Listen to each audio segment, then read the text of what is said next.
happy to have you here as well. So we really want to thank you all for being here again. We're going to be talking about how to navigate your local election office workshop. Of course, this is hosted by Campus Vote Project, Georgia Shift, and New Georgia Project, and it's sponsored by Emory University Center for Ethics, which this lovely room has been provided to us by them, so we thank them for this. We also are, of course, the Emory Votes Initiative. I'm Hannah Joy, the program coordinator for that. And of course, we have our family from the Georgia State University's Panthers Vote Coalition here today with JP and the team. So would you like to say anything? Sure. Yeah, come on over. Well, one, thank you, Emory, for hosting. It was great of y'all. We had a lot of Constitution Week events this week and voter registration events at Georgia State on all 6 of our campuses. So I was very thrilled to have them host, so I didn't have to be very honest. But I think this will be a great turnout, and I'm pleased to have one of our executive board members from the Panthers Vote Coalition to be able to sit on the panel today and provide that feedback from their perspective. Yeah. Thank you, JP. Well, thank you all. Clap it up for yourselves, because you all could have been anywhere on this Friday afternoon, but you chose to be here civically engaged and celebrating voting and student voting. So before we get started with our wonderful panelists, who we're going to introduce you all to shortly, we'd love to welcome Adam from the Emory Votes Initiative, a student leader who's going to present a research project alongside Rick, Lauren, and others today. So welcome, Adam. While Adam is getting that set up, I'm just going to kind of run through this, but we have Sarah, we have LaShondra, we have Mike, and we have Atia, and we also have Twyla, who is here representing as well. So we'll get started with that shortly. Okay, if I stand here. Yeah.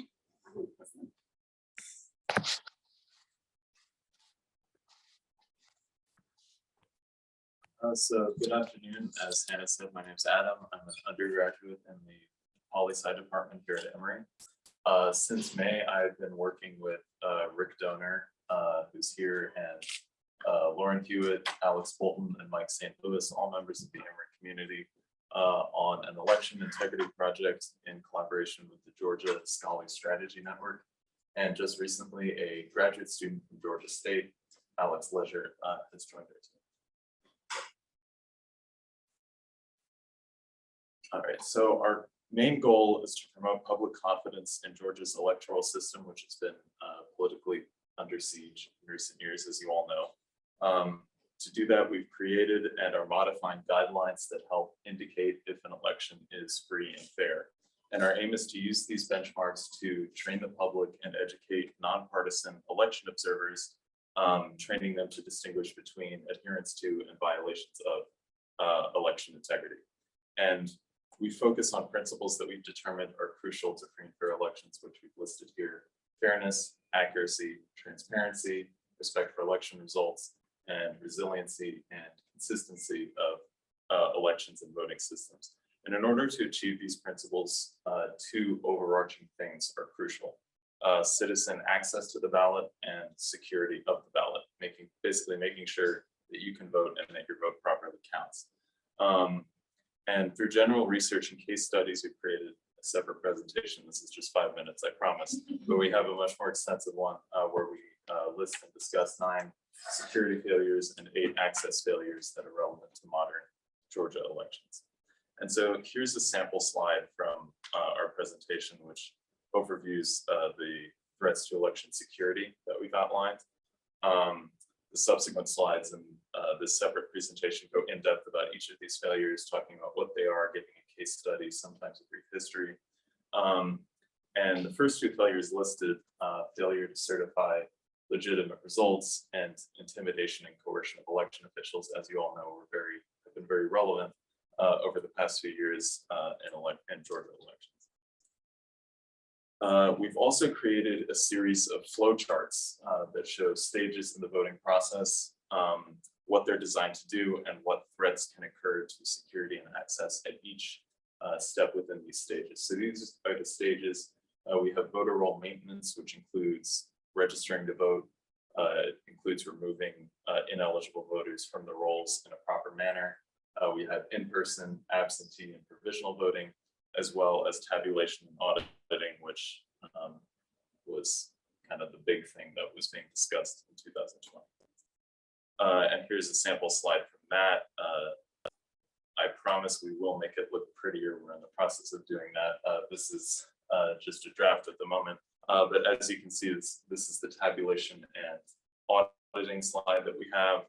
We've listed basically the 5 steps that occur during that process.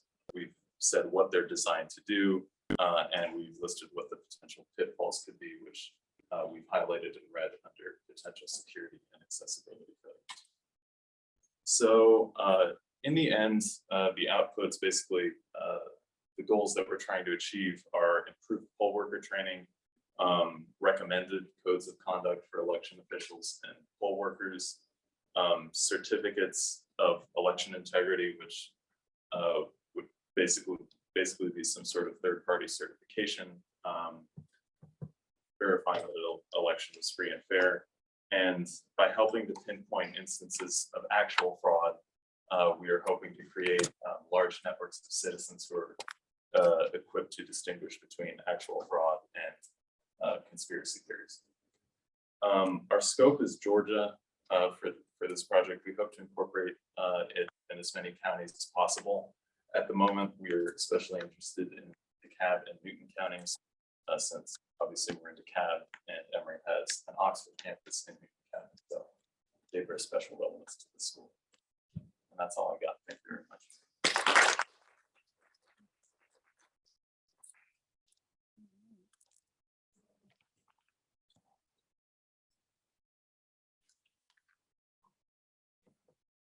Thank you so much, Adam, and the entire team. If you all are interested in getting more involved with them, you can certainly follow up. Adam will be around, and you can get more information and see how your county, your organization can plug in with that awesome work. So really quickly, before we jump into our panel, raise your hand if you're a freshman. Let's see who is in the building. Okay, raise your hand if you're a sophomore. Raise your hand if you're a junior. Okay, raise your hand if you're a senior and a grad student. Woo! All right, all right. And raise your hand if you're faculty. Whoop, whoop. Raise your hand if you're staff. Whoop, whoop. And raise your hand if you're from a county office today. All right, and a state leader in the building. Love it, love it, love it. So much diversity. So I'm gonna go ahead and slide through here to introduce our lovely panelists today. Of course, we have the wonderful Mike, who's going to be moderating today's panel. So come on up. Woo! Mike is a senior fellow with the Campus Vote Project. And of course, I mentioned to you a graduate student as well at Rollins Public School of Health, community service chair of the Association of Black Public Health Students, and is pursuing global health and is also involved with community health development. And of course, serves as the community service chair along with many other roles. Welcome, Mike. Up next, we are going to welcome LaShondra from Fulton County. Woo! LaShondra serves as the Voter Education and Outreach Manager for Fulton County Office of Registration and Elections and has served there since 2021 in Fulton County, of course, with the office there, and is involved with several activities as well. Got the BA from Albany State University and higher ed and student affairs from the University of South Carolina. And since coming to Fulton County has helped implement a comprehensive voter education and outreach plan that will encourage education across the county for this upcoming midterm election. Welcome. And then up next, we have Sarah from the state. Sarah serves as one of the state board election leaders and committee members, is a mother, wife, attorney, advocate, and of course also wears many hats, has 2 daughters and is proud of that, and is also holds a law degree from Emory Law School. So we have an alumni in the building and has a Bachelor of Arts from University of South in Sewanee, Tennessee. Welcome, Sarah. And up next, we have Atia from Georgia State University. Of course, Atia is an honor student from GSU, pursuing a degree in international economics with a concentration in Spanish and a minor in planning and economic development, involved with the 1913 Societies, SGA, Panthers Vote Coalition, Lifting Our Voices, Delta Sigma Phi, Professional Business Fraternity, and so many other involvements as well. Thank you for joining us today. And we have some representation, of course, one of the leaders from DeKalb County, and that is Twyla. And I put this sticker here because thanks to Twyla and DeKalb County, we were able to bring the first polling site on Emory's campus. So clap it up. Wonderful panel here today. We're so thankful that you all are spending your afternoon with us. Of course, there are people tuning in on Zoom from all across the state, and we thank you all for being here today. So we'll go ahead and get it back to the first slide and pass the mic over to Mike. Thank you all for being here. This is a microphone, right? Yes, you can sit too. Okay, thank you for being here. We're gonna get started with a few questions for the panel. Some questions that, you know, we feel that most students will be most concerned about. And we would like to get your opinions and expertise on these. So first things first is the Georgia Student Voting Summit, voting being the main component. We know that voting over the past few years has had a lot of different concerns, opinions, and issues. One of which being the importance of voting. You know, some people feel that voting doesn't matter, their vote doesn't count. Who would you say is most impacted by local elections, and why are local elections important? And you don't have to go in any order, just hop in whenever you feel like. I can go ahead and give the student perspective. I think a lot of times the communities that are targeted the most are those of minorities and younger voters who you know, have a lot to offer but don't really have the knowledge to properly execute that voter education. I can say especially at Georgia State University, a lot of students just have no idea how to kind of get started, how to register to vote, which is really the base level of it. And so, you know, these disenfranchised communities just lack the education and the knowledge to know what their rights are and know when and how to vote. So I think it's just really important that we're reaching those marginalized communities and those communities that might not get the same outreach.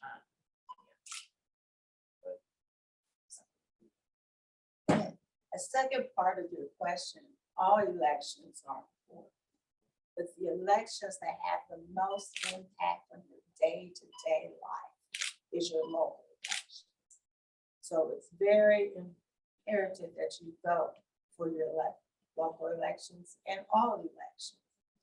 And I personally enjoy what I do because I am a true believer that what we do, county, all workers, elected officials, and state as well, we are the foundation of our republic's democracy. And without what we do, there's nowhere to know where our democracy is. And as young people, I think you should encourage your friends and everyone to vote, because to me, that's a civic responsibility that every citizen has. You can't complain if you do not participate. I'd like to follow up on that.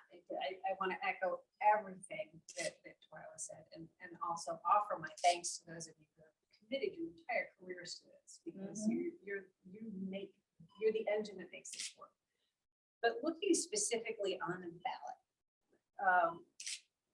one of the positions that impacts especially young people the most, you have to go all the way down to the bottom, and you need to look at who you're voting for your school board. Because who you vote for your school board will make very concrete decisions on your life, the life of your siblings, and the youth in your area. Like, what are your security policies going to be in your schools? How are you going to deal with book bans and challenges and curriculum decisions? These are the people who are making those decisions that are going to impact not just you, but future generations. What about your state legislature? Who do you think makes abortion laws? Who do you think makes election laws? This is your state legislature, your state representative, your state senator. Every person's ballot and every candidate on that ballot is available for you to research before you go in and vote. If you go to the MVP website, and that if you're a registered voter in Georgia, that's mvp.sos.ga.gov. If it's not up there now, by next week, it has to be up there. right now, the sample ballots are posted now, so you can start doing that research. You can also make sure your registration is valid and up to date. You've got until October 11th to do that, to register. You find out when and where you can vote. Vote early, vote absentee, but do your research, because these are the positions that will affect you, not just today, not just tomorrow, but 10 years down the road. Decisions that are made today have long-term impacts. So make the right one.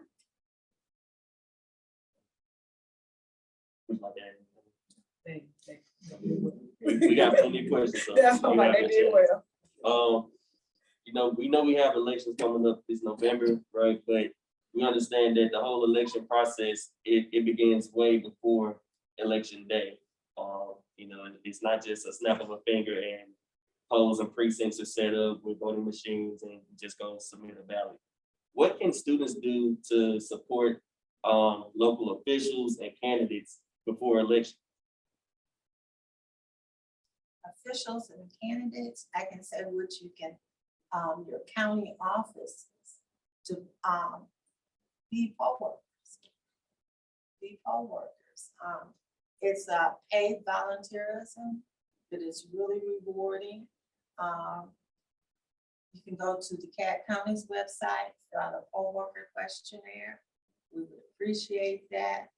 If you want to be on the candidate side, I can't really speak to that, but you can contact candidates that, that appeal to you. You can volunteer to be a poll watcher with the parties in DeKalb, the two major parties, the Republican Party and the Democratic Party. You can volunteer to be poll watchers. So there's a lot that you can volunteer to do. And I would just add to that, on top of, well, outside of being a poll worker, because everyone does not have that time to dedicate, especially in Fulton County, your call time on election day is 5 a.m. And then the lead time is 10. Everybody can't dedicate that long of a day. And so there are things that we've had some citizens do, whether it might be dropping off snacks for the poll workers that are working in the polls, dropping off snacks to our offices. Just sometimes it can be thankless. And if you all have heard about Fulton County, we are in the news all the time. And so we love when people will just say, I appreciate you, and they drop off coffee, breakfast, just different things. So you can do it from that aspect. But then there are also, outside of poll workers, we do have other positions that help make elections work, whether it may be if you're coming in, you want to help do some data entry, and come in on a position, because the outside, you can get paid for these things now, but data entry, because thousands of people are registered right now, but we need somebody to enter that into the system, and so people are calling, wanting to know, have questions. We need people to work the call center. And so there are a lot of things that people can do to make sure elections run smoothly and pitch in and volunteer. And you can get, I can't necessarily speak to the candidate side either, but if there are people that you want to support, you can find their information through going to the MVP page, which you gave you the website earlier, and you can get involved in that way. But just from a local side, there are tons of nonprofit organizations out there, third-party organizations that are being helpful as it relates to elections and voting that you can volunteer your time with. Y'all both had me sold at paid. I know as a college student, definitely always looking for civic engagement opportunities to volunteer, but anytime you can do something for the community and get paid for it, you gotta cash in on that too. Moving on to another subject, gerrymandering. Would any of you like to explain to the audience that might be unaware of what gerrymandering is, and what can college students, young voters do to prevent the gerrymandering? Jerry? Well, I'm just going to put a little bit of my another hat on, because I'm also a policy director at the State House for the Minority Caucus. And so I've been kind of directly involved in some of that process. What gerrymandering is it's drawing your district lines for partisan gain. And what that means is you've got legislators who choose what voters they want in their district. And there are a couple of different methods. They're called packing and cracking, or the popular one. What that means is you pack in voters of one political persuasion, it's lawful and constitutional to draw lines according to partisanship. It is unconstitutional, arguably. We'll see in the next Supreme Court session whether that holds, but it is unconstitutional to draw district lines according to race. But it's very difficult to separate those two out. And so there are cases right now that are going to be before the Supreme Court that really talks about, were these lines drawn for political power, or were these lines drawn in order to prevent certain racial groups, Black Mississippians in particular, from being able to choose representation from their community. So gerrymandering is just, it's in short, it's drawing district lines so that one political party will have the predominant power. And we really see that in Georgia, because if you look at the Senate, we're a 50-50 state. I mean, our last elections have really shown that statewide elections are, they come down to 50%, 50%, 51, 49. But our legislature is overwhelmingly in one party's control. And 20 years ago, it was overwhelmingly in the other party's control, and they did some really, the Democratic Party in 2000 did some terrible things with the way they were drawing district lines, multi-member districts, and all of these things to try to dilute the other party's vote and maintain political party. Now, what to do about it? Go out there and vote, right? The youth vote is almost always the lowest turnout. And that's not because y'all don't care. It's because y'all don't know. You don't know what you need to do to make sure you're registered. You don't know where to vote. You don't know how to vote. Nobody likes to ask questions. Nobody likes to look ignorant. But I mean, that's how you have to learn. But go out there and vote. And voting is just the first step.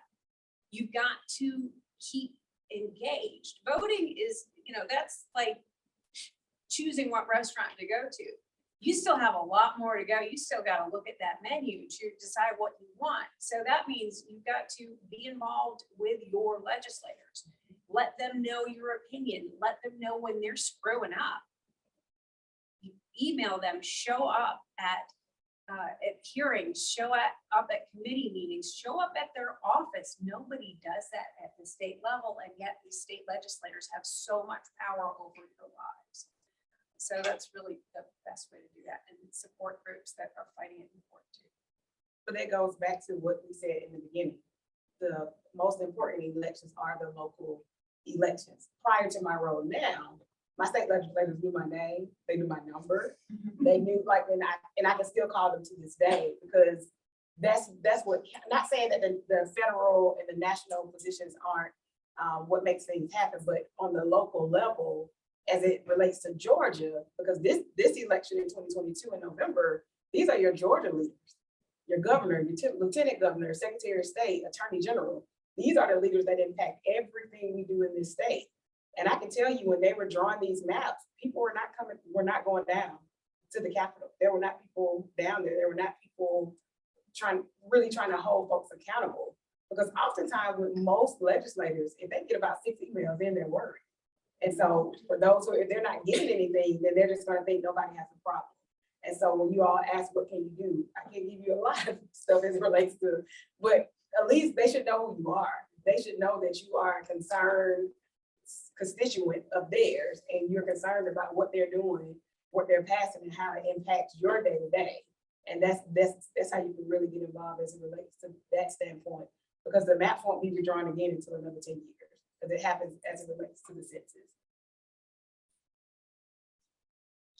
It's covered when we were speaking about the young people, it's gonna affect you. So these maps that are in place now will be here. So. Definitely the Public Service Commission. Yeah. Yeah. Thank you for that. I can sit up here and ask you all questions all day. It's a plethora of knowledge here, and an honor to be here with you all. But now we're gonna open it up to the larger group, those in the audience, those on Zoom as well.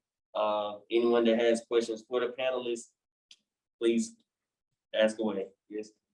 Hi, so I'm a student here and all of us are students here who are trying to get people out to vote this year. And in the wake of the Dobbs decision, I think there's a lot of young progressive voters that are really pissed, especially in Georgia. They came out and voted like they never had before in a lot of instances. And, not to make it partisan, but people were elected that they felt were gonna at least protect their reproductive rights. And they're pissed because now that's being walked back. And obviously that's a much more complex system, but how can we get folks to still vote in a time where they did vote and they're still being hurt? And, I'm very empathetic to people saying, I don't want to vote, like, I did this and nothing happened. So what is your advice for how we can still get people out despite it really not feeling like things are happening?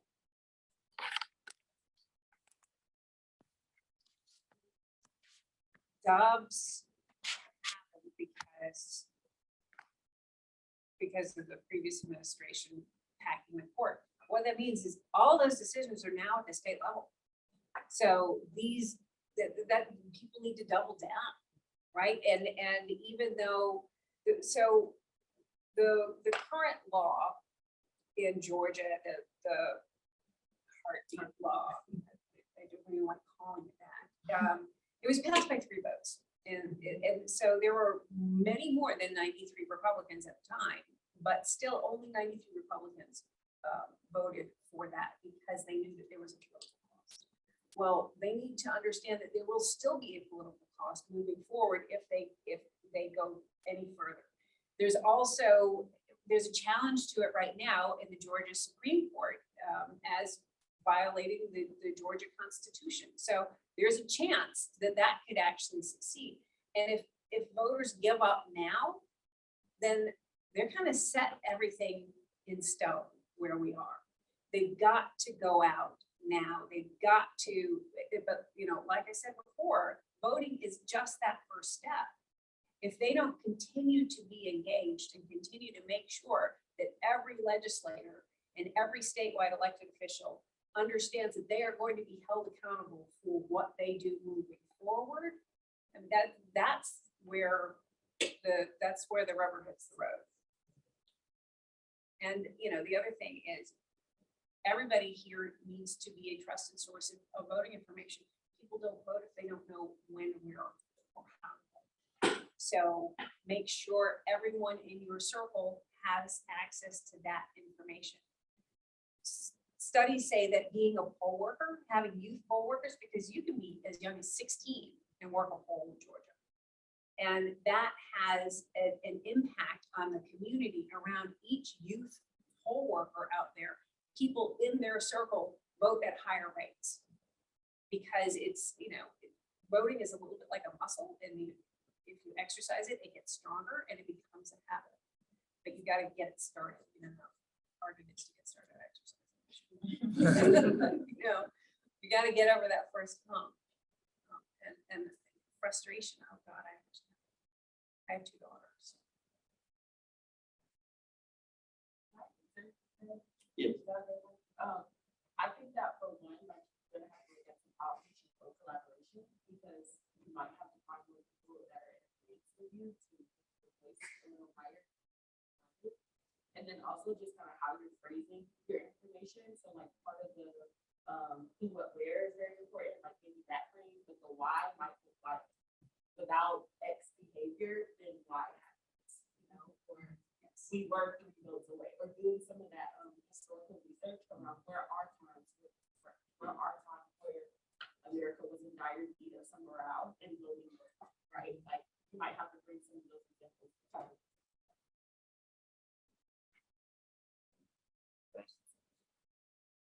Any more questions in the crowd? Yes. I am also a student here. I was in a club meeting the other day, and I heard someone say that how terrible it was to register to vote here as a student from another state. And they said they needed a passport or a Georgia state driver's license. And that struck me as not being true because I don't have a Georgia state driver's license or a passport and I'm registered here. but I kind of bit my tongue because I didn't want to like be rude. So is there, like, how do we approach those situations? And also, can you verify if any of that, if there's any truth in that statement that we need a passport or a Georgia state driver's license? In Georgia, we do a citizen verification check. There's different ways in order to do that citizen verification check. In Georgia, your driver's license is a true ID, which it's just not the folder of your information that's verified. So if you have a Georgia driver's license, it's going to indicate if you're a citizen or not. Okay, but you can still register with an out-of-state driver's license. And it'll bounce up to your, you don't have a Georgia driver's license when you register in Georgia, you either put your social security number or your last 4 digits. And that way your citizenship verification bounces back from your driver's license. Students normally have it issued because a majority of the students are not originally from Georgia or have a Georgia driver's license. The passport part comes in. Say you're a citizen and you have out-of-state driver's license, but for some reason your social security number doesn't say you're a citizen. And you can show different forms of identification to prove you're a citizen. Passport, birth certificate, something like that. Or another government issued ID. But the perception is that that's not. And Georgia doesn't have a residency requirement, a time to be a resident.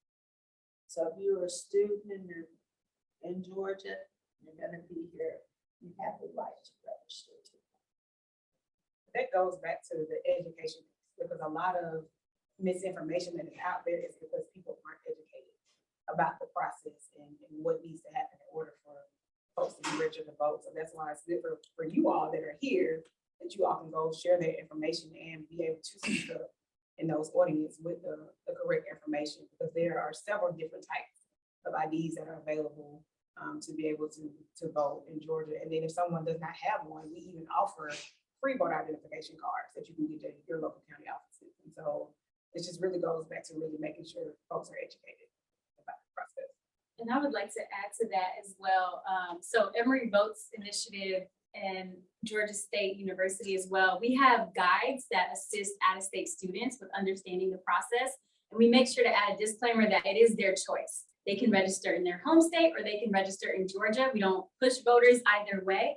But we did find that this question comes up every day, dozens of times, sometimes while we're tabling. So we have an entire guide that we'd love to share with anybody interested. And that can apply for Fulton, for DeKalb, really for any county as well. So really want to just say thank you. We are going to pivot into the last 10 minutes of the workshop here today. Just one last question. Is there anything that people can like Google to pull up that guide? Like if I'm talking to someone, I'm like, just Google this and like you'll come to it. Is there something you can do like that? So we probably would send them to Emory Votes' homepage. The Georgia Secretary of State's website, just being real, they don't have anything like that up there on their site. And you know, I'm calling it like it is. It's not there. So we want to make sure we're providing students the information that they are requesting. Well, I will say Fulton County does have an app, Fulton Votes. I know this is DeKalb County, so a lot of you all might not. But if you happen to live in Fulton and are going to school here, or even if you don't, it's still a great app with a lot of resources and information. So if you go to either your Google or Apple store, put in Fulton Votes, and then that way when you're out, it has keep all that information. You can pull it right there. In Georgia State, we have our vote.gsu.edu website that has. I'm sorry, you said a little louder. We have our vote.gsu.edu website for all of our students, faculty, and staff to reference. And we utilize a lot of nonpartisan or Georgia-focused resources. And also I forget the name of it, but they have a nonpartisan website for all 50 states as well, where we utilize that as a resource for all of our students, because as Emory does as well, we have students from all 50 states, We want to make sure they have access to resources outside of just Georgia's information as well. Yeah, we also send students to vote.org as well. So all of this information is on Emory Votes' homepage, which we would love for you all to visit, or Fulton County, or DeKalb County, or Georgia State. All these resources are available as well. And I do want to give credit to, the Secretary of State's website, My Voter page. They do, once you're in and registered, it is a very innovative tool that helps you access your ballot, that helps you see your polling site, your early voting locations once you're in. So I do want to uplift it in that way, but I just wanted to make sure everyone has the information. So if we could give it up to our moderator and panelists. We're not quite done. We're going to break out. We have about 10 minutes left in the program. So we just wanted to do a quick little activity. You can kind of team up with the people around you. So this group right here and this group right here, and just, briefly just introduce yourself and say one way you are going to help this election season. And I know we got Fair Fight in the building, who's always registering voters, doing so much on campus. We, of course, have Sophia and Mike, who are the Campus Vote Project Fellows. We have some of our amazing Emory Votes interns. Adam's a senior, and then, of course, Hank is a freshman. So look at that. It's just all around. And Volunteer Emory in the building over here, Rick. So please take 2 minutes to share one thing that you're going to do, and then we'll go around and maybe hear 3 or 4 people before we break out. All right, so go ahead and start. So we can talk. Thank you. Hannah. Do you want to engage Zoom? Yes. Oh. So just flip it around. Flip it around. Okay.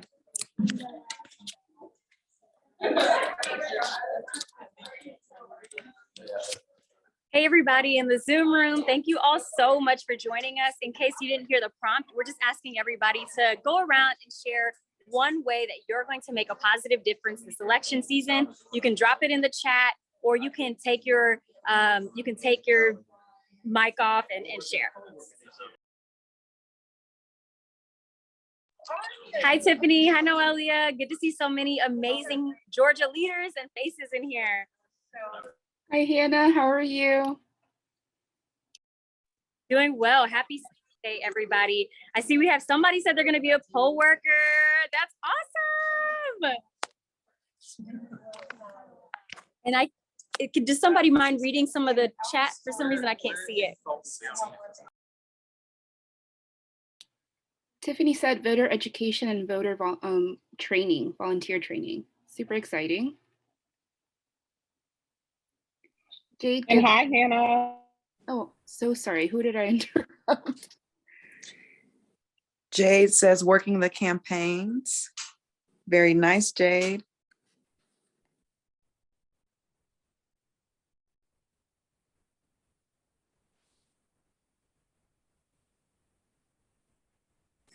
Awesome. Isabel, some GOTV tabling on campus.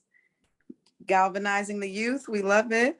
All amplifying young people's stories in relation to the elections and what we need from our elected officials.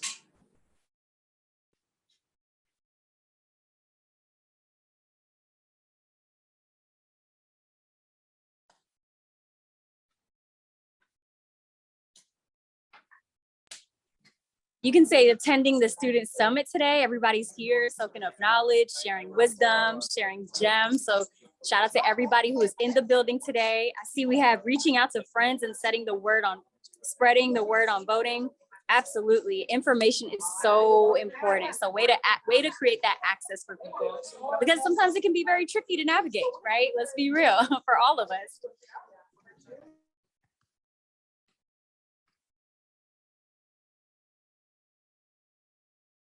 The MC is emceeing. Okay, look, we are all wearing so many hats, and I just want to send a lot of positive vibes, a lot of love to Campus Vote Project team, the Georgia Shift team, the New Georgia Project team, everybody who worked so hard to put this together, because wow. Any others before we come back together?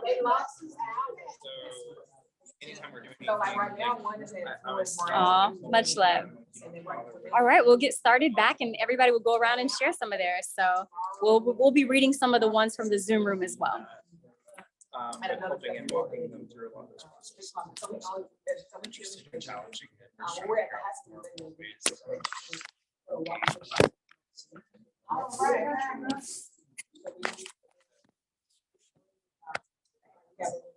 All right, friends, we have about 15 seconds, so wrap it up, please.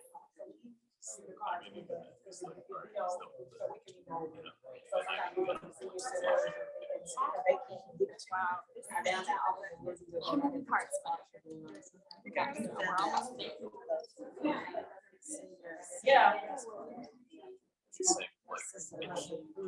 All right, y'all. So we're gonna all bring it back in and we're gonna do some pivoting around. I'm gonna pick up the Zoom room here so everybody can kind of see your beautiful faces up a little bit closer. So we'll start with this group, then we'll go over here and then we'll end over here. So maybe 1 or 2 people can stand up and share, whoever's comfortable. So 1 or 2 people. We just had a whole panel by you all. I know none of y'all are shy. I don't know that we necessarily talk about what we're, because we all work for elections. Right, you're already I'm trying to doing be a it. poll worker. Yes. I was studying my job. Yeah. So That's perfect. You just do your job. So, well, we thank you all for doing your job and serving the community and all your sacrifices, because those 5 a.m. to 10 p.m. days. Yes. All right, we'll go to the next group. So we'll come over here. If anybody wants to stand up and share. Sure, we all have different things. We talked about continuing on this project about standards for poll workers. We discussed continuing to make wonderful forms like this one and information out there and getting that for everyone. And then also talked about coalition building amongst student organizations. Beautiful. Thank you. Anybody else back here want to share? No? Okay. Go over there. Say hey to our friends on Zoom from all over the state. Anybody want to share here? Adam? Okay. All right, we'll go to both of y'all. Thanks. So we have some friends who'd like to register here. They've asked for our help. So Cool. You know where to point them to. yes. Yeah, I had the same thing. I will be helping people get registered to vote for out of state, because a lot of my friends have questions about that. And JP was telling us about how he works with all the different GSU campuses, which I didn't know. It's a lot of work. And also the political scientists at GSU who I'm just going to be working with them. And I thought that sounded really cool. So thank you, Sophia. All right. Well, thank you all for sharing some of those. We have one more, or do we? That's finished. Yay. We'll go, yeah. Okay. Okay, so I'm Hank. Madison and I actually discovered we're in the same poli-sci class, which was interesting. It's a huge class though, it's 100 people. But we thought it might be a fun idea to before class starts, just give some information with the big QR code up on the projector about registering to vote. And even if 5 people do it, then I feel like that's a huge accomplishment. Just a quick 3-minute thing. And I feel like everyone in there is somewhat interested in politics. So that might be a good demographic to reach into. Awesome. Yes. And Rick, you might share that you're working on some of that. EDI has folks who are equipped and interested in going out and speaking to classes, which we've already started doing. So, just get in touch with us and Yeah, we have slides and stuff. we have slides and stuff. Yeah, we're ready to go. Woo, that's right. We're going to team up. So all this synergy, I'm going to take it back to the panels on the last minute and a half here. If everybody can just share one sentence or one just parting line to everybody watching today about getting involved. So we'll start here and just make our way down. Okay. I think everyone should do their civic duty and vote. I don't care how you vote, just long as you vote. Thank you so much. I would say never underestimate the power of your vote and the power of your civic engagement. It really is a make or break thing. So just continue to be engaged and involved. I would say make it a point before October 11th to reach out to 5 people in your contact group, make sure they're registered and ready to go and that they have double checked. So we know if you're here today, you're going to vote. So my thing would be plan your vote. And when I say plan your vote, check the MVP page, make sure you are registered, make sure you know your status, make sure you know your precinct, make sure you know who's on the ballot. And so when you go, you're educated and you'll have a great experience. And echoing off of that, please be intentional about your vote. You know, don't just vote because someone has a sound cooling name, because I've done that before. Don't just vote because of party lines either, but like make sure you check to see like who you're actually voting for, what their intentions are, what type of person they are. Awesome. Thank you, everybody. Woo! Right. Well, we would like to close out and again say thank you. We have some refreshments in the back.